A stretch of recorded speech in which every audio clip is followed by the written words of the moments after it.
Hi, so today I want to talk to you about how to set objectives to make successful sales calls.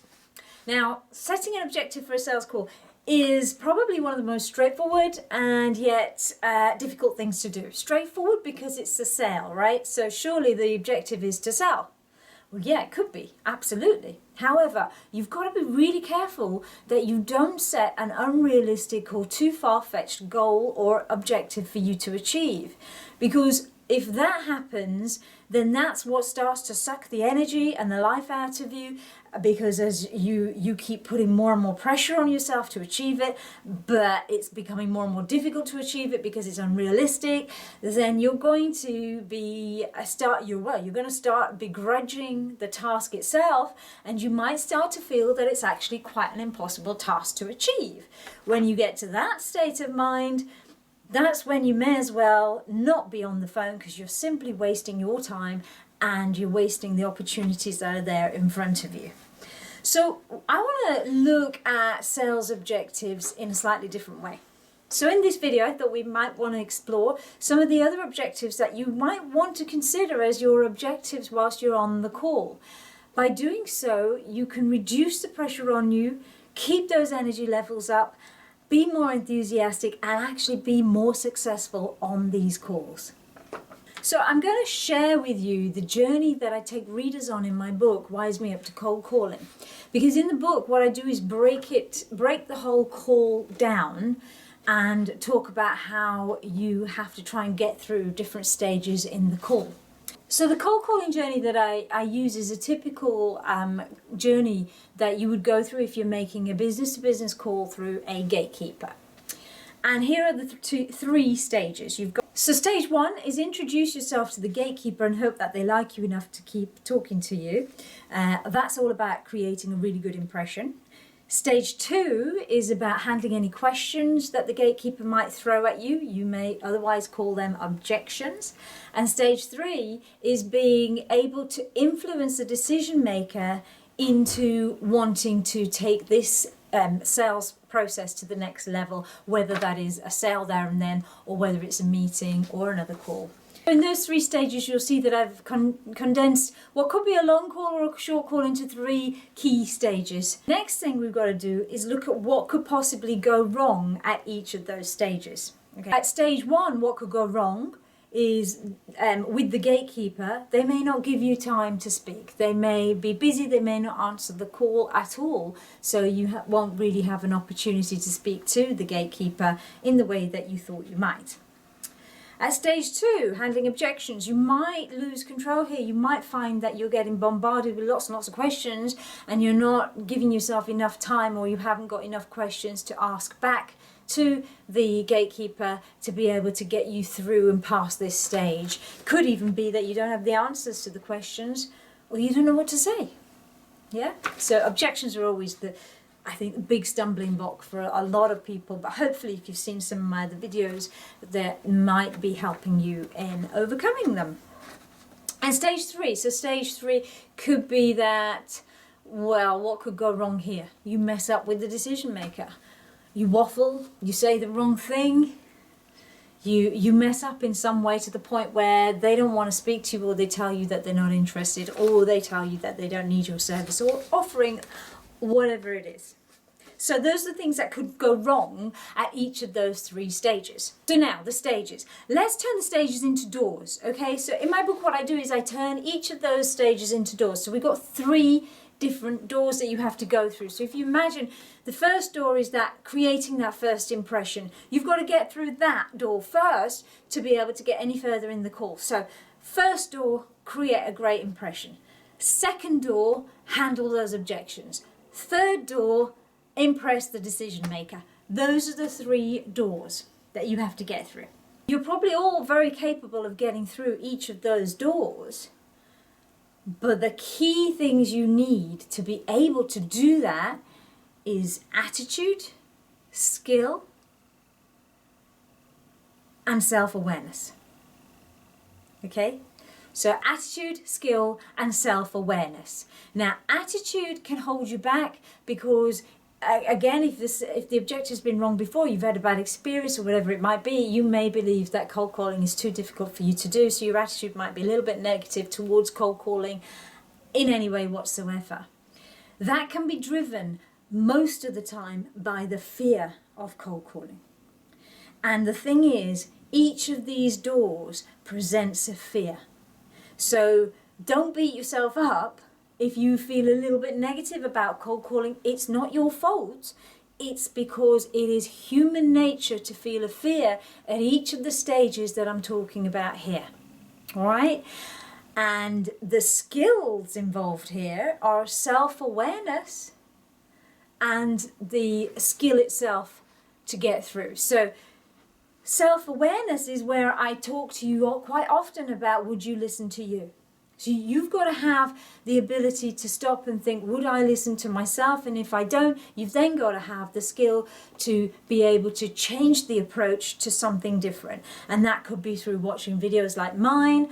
It could be through reading books. It could be through watching other people. But you've got to have that skill. Now, again, I come back to each of those three different things contribute to each other. Attitude is driven by fear, which is driven by skill, and all the way out. So they're all very interdependent. And what I'm going to do is I'm going to help you with all three. So now we can turn these doors into objectives. By breaking the call down into smaller objectives, it makes it so much easier for you to keep your energy levels up, keep patting yourself on the back, keep feeling good about every stage that you get through. Okay, so those are the three objectives that I would say you could use in a sales call. Now, going back to the fears, each door represents its own fear. Now, we now have to understand what the fear is at each of those doors. Because if we understand it, we're able to apply skills to it and therefore eliminate the fear and therefore maintain a positive attitude throughout. So, door one. Door one is about creating a great first impression. One of the biggest fears we have as human beings is fear of rejection. So at door one, the very first fear we come across is rejection. That's the biggest hurdle we have to try and get over, because you know as well as I do, as well as anybody who has to make a cold call knows, is the first thing you're thinking is, oh God, what are they going to say? Are they even going to let me speak? How are they going to try and get rid of me? You know, there's all these fears that start to crop up in your head, especially if other people are listening to you. You're kind of like, ooh, I don't want people to hear me fail, and I'll fail through rejection. So rejection is a big fear. How do you overcome it? Well, okay, what you've got to do here is build a good rapport with the gatekeeper. Be prepared to build a good rapport. And I have a video out on this, and if you haven't seen it, please do watch it or read the article on my website. It's some tips. I've given some really good handy tips that will help you to overcome that fear. When you start to think about the things that I say in there, you'll start to understand how it helps you to be more self-aware of how you're coming across. The more self-aware you are of how you're coming across, the more likely you are going to be accepted or liked by the person you're speaking to, and then you'll build that rapport through doing it. You know, things like being honest, being fresh, being different, being, you know, respectful and coming across in a professional way. All sounds really basic, but have a look at the video or read the article. You'll see what I mean. There's lots of stuff there that you can really get to grips with and help you overcome this first fear on this first door. The second door presents a fear of objection handling itself, but the real fear behind that is losing control. So you know that if a gatekeeper keeps bombarding you with objections, you're going to end up pinning yourself up against the wall.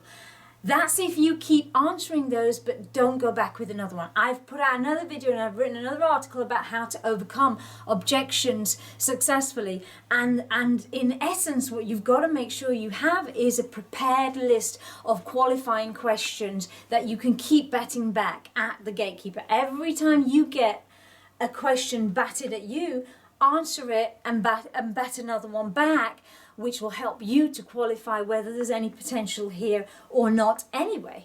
Wouldn't it be a great position to be in if at the end of all those questions you said, actually, do you know what? I don't think there's going to be any potential here, but I'll speak to the decision maker anyway.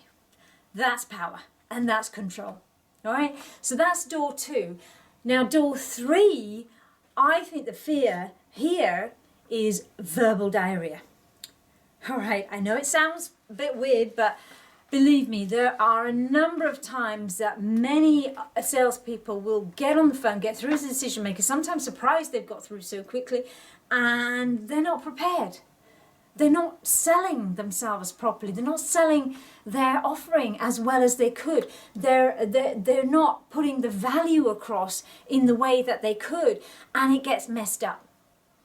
So, you know, when I say verbal diarrhea, it's about a a mashup of words, a little bit like I just did there, where you're not, you know, the things that you really know in your head aren't coming out in the right way. And to overcome that, guys, you've just got to prepare. You've got to make sure you've done half of your research. As I said, your one half of the research is your desk research that you do before you go on the phone. And when you get through to a decision maker, you've got to be able to articulate the fact that you've understood a little bit about their business, but you want to understand more from them. And in exchange for that, you want to try and see how you can add value to their business. That's what you're there to do. And to articulate all of that effectively and in a bespoke way to the person that you're speaking to takes preparation. It takes thought. So you have to be prepared. All right? So those are the 3 doors, the 3 locks, and how you can overcome them. So door 1, just to repeat, is your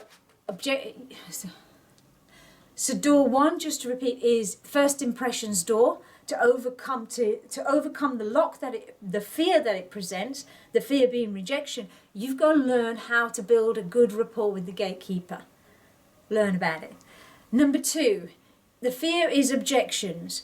Well, make sure you prepare to handle those objections so you can overcome the fear of having any question thrown at you.